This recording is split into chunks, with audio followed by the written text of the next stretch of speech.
Hello, good morning. Bonjour. Welcome to Listening Between Bites. Today's episode is the first of a 5-part series examining serious allegations made by Success in Congo. Let's begin by watching the video on which this episode is based. Just a moment, please. Let me play the video.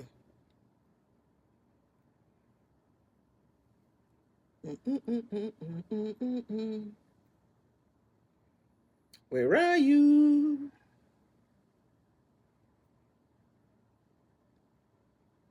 Video, where are you? Okay, yeah, I found you. Exactement comment Ferdinand Ngongo pige des milliards dans les zones anglophones au nom de la guerre. Et je parlais en tant que l'un des anciens leaders dans le mouvement amazonien. Donc, en dehors de moi, il ne devait pas voir ce mouvement à ce niveau. En effet, c'est à cause de moi que Ayo Kabe est devenu président de l'Amazonie. C'est moi qui lui ai introduit aux Amazoniens. Sans moi, les Amazoniens ne devaient jamais lui connaître. Donc, dans un conclave où on était 36 personnes, c'est moi qui ai proposé son nom comme le président de l'Amazonie.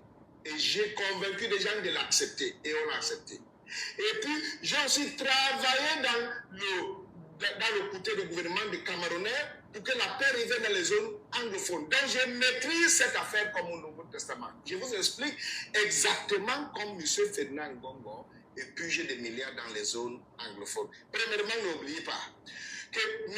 Ngongo a proposé une idée à M. Paul Biya qu'il faut qu'on ait une task force au Cameroun pour éviter la corruption. Et M. Biya est tombé dans le Tchouki. Le task force, c'est quoi?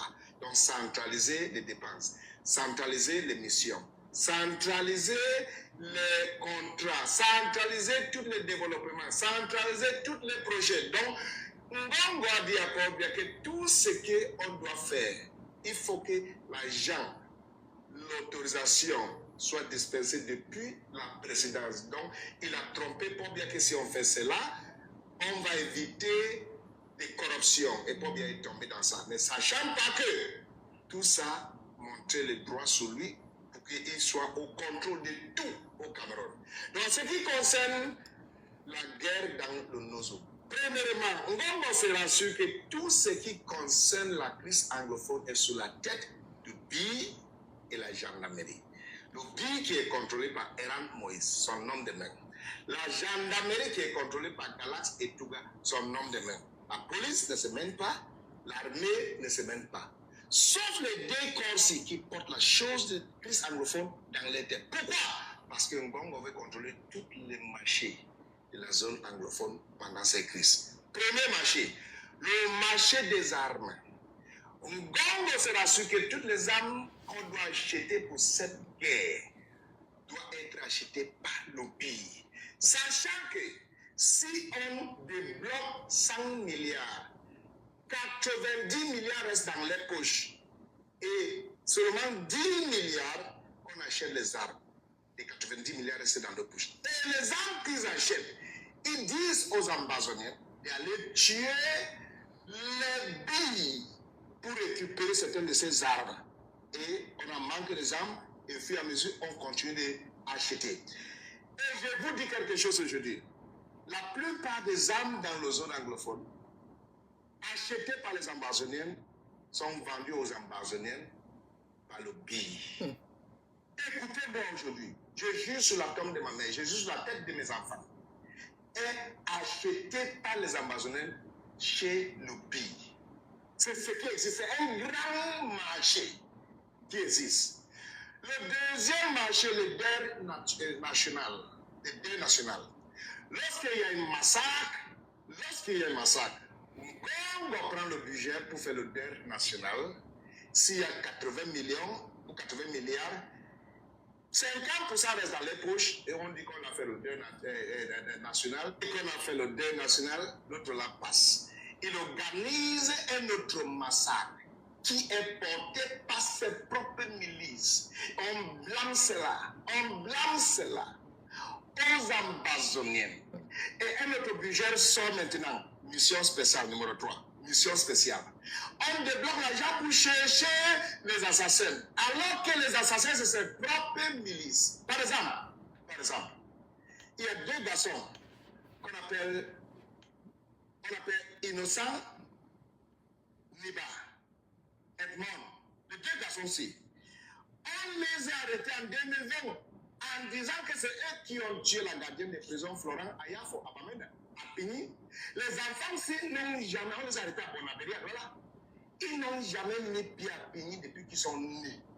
Mais on les arrête, on les montre à la télé que c'est eux qui ont tué Florent Ayafo. Et jusqu'à aujourd'hui, depuis 2020, on n'a pas ouvert le débat au tribunal. Si c'est que ce sont les vrais assassins, pourquoi on n'ouvre pas le débat? Donc, on tue les gens, on blâme ça aux innocents, parce qu'on a volé de l'argent en prétendant qu'on va aller chercher les coupables. Quatrième manière à laquelle ils cherchaient son argent dans les zones anglophones. Le CDC et le PAMOR. Par exemple, le PAMOR. Le PAMOR, on effraie les gens de ne pas aller au travail avec les armes. Et puis, quand les gens ne partent pas au travail, c'est le BI. Je vais vous expliquer cette affaire de PAMOR. C'est le BI à Econ de Titi qui purgeait notre huile palme à PAMOR. Tout le monde a fui. Le BI purge cela. Ils vendent ça aux civils. N'importe qui veut acheter, ils achètent. Ils partent à la plage. Le commandant de BI maintenant doit le laisser passer. Donc, dès qu'il arrive à la plage, maintenant, lorsque le commandant de BI donne le visa, il vend l'huile du Cameroun à n'importe qui pour qu'il transporte ça au Nigeria. Et quand l'huile arrive à la plage ou à l'eau, là où on a transporté ça par la mer, il y a les Amazoniens là-bas. Et le BI est toujours là-bas, présent, face à face avec les Amazoniens. Maintenant, tu paies l'impôt aux Amazoniens. Et puis, tu passes, tu entres dans la pirogue, avec ton huile, tu arrives au milieu de la mer. Il y a un camp du BI au milieu de la mer. Il marque que tu as payé aux Amazoniens, il marque que tu as payé au commandant du BI, et tu passes. Et tout cela, ils distribuent l'argent entre eux, et ils versent l'argent à M. Ngongo. Voilà le marché qui se passe dans les zones anglophones. La même chose se passe à CDC. On effraie des gens de ne pas aller travailler, mais cependant, ils volent nos ressources pour vendre ça aux gens et on transporte ça au Nigeria, ça part à l'étranger et c'est comme ça que le Cameroun sait. Et tout cet argent, on utilise ça sur les fesses. Les fesses, ils couchent avec presque toutes les ministres femmes, sauf le ministre Naloma, Lyonga, qui ne peut pas toucher parce qu'elle a dit que tu peux faire tes choses là aux autres, tu ne peux pas faire ça à moi. Il couche avec, même Ketia Kotes, c'est sa copine. C'est sa copine. Il couche avec madame la mère de la deuxième, Denise Fampo. Denise Fampo, c'est son nom. Et il lui a même promis qu'elle sera le ministre qui va remplacer Ketia Kotes. Et elle est partie à Bagante pour combattre Ketia Kotes parce qu'elle couche avec Ngongo. On ne sait pas que Ngongo couche aussi avec Ketia Kotes.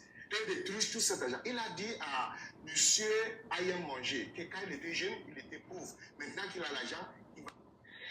Je vais vous expliquer exactement comment on fait.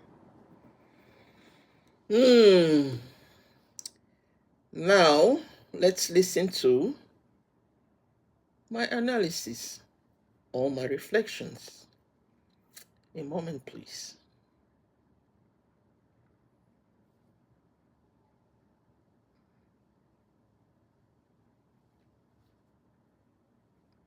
Listening between bites. Special series, Success in Kongho. 5 testimonies, 5 conversations, 1 crisis, 1 sip, 1 bite, 1 story, 1 reflection. Editorial note. This special series examines statements and allegations attributed to Success in Kongho. Allegations concerning identifiable individuals are presented as allegations, not established facts. Some claims are extremely serious and would require independent evidence, investigation, and an opportunity for those named to respond. Episode 1. Follow the money. Success in Kongho's allegations about Ferdinand Nganga and the Anglophone war economy. Opening. What happens when a conflict becomes more than a conflict? What if, alongside the fighting, allegations emerge of a parallel economy involving weapons? contracts, security operations, natural resources, government spending, and money changing hands? In today's episode of Listening Between Bites, we examine claims made by Success Nkongho concerning Ferdinand Inganga and what Nkongho describes as the financial dimension of the Anglophone conflict. Let's listen. The alleged system. According to Nkongho, Ferdinand Inga promoted a system intended to centralize government spending and decision-making. Contracts, missions, projects, development funds. Nkongho alleges that an increasing amount of government activity came under the authority of the presidency. He says this was presented as an approach to fighting corruption. But Nkongho argues that the system instead concentrated significant power over public resources. That raises a broader question. When financial power becomes highly centralized, does that make corruption easier to fight or potentially harder to detect? The weapons allegation. Nkongho makes another serious allegation concerning funds allocated for weapons during the Anglophone conflict. He claims that some money intended for weapons may have been diverted and makes the further allegation that weapons acquired through government-related channels could ultimately reach Ambazonian fighters. If independently substantiated, such a claim would raise profound questions about procurement, accountability, and the financing of the conflict. But we must distinguish an allegation from an established fact. Claims of this magnitude require evidence. Procurement records, financial records, audits, investigative findings, and the opportunity for those accused to respond. The alleged cycle. Nkongho describes what he believes could be a repeating pattern. Violence, blame, emergency funding, special operations, more spending, and allegedly another crisis. If such a system were ever proven to exist, the consequences would extend far beyond politics. Ordinary Cameroonians would ultimately bear much of the cost. Resources and the border. Nkongho also discusses the CTC and PAML. He alleges that insecurity is being exploited to facilitate the movement and control of resources toward Nigeria. He describes an alleged network involving security personnel, civilians, armed groups, and taxation.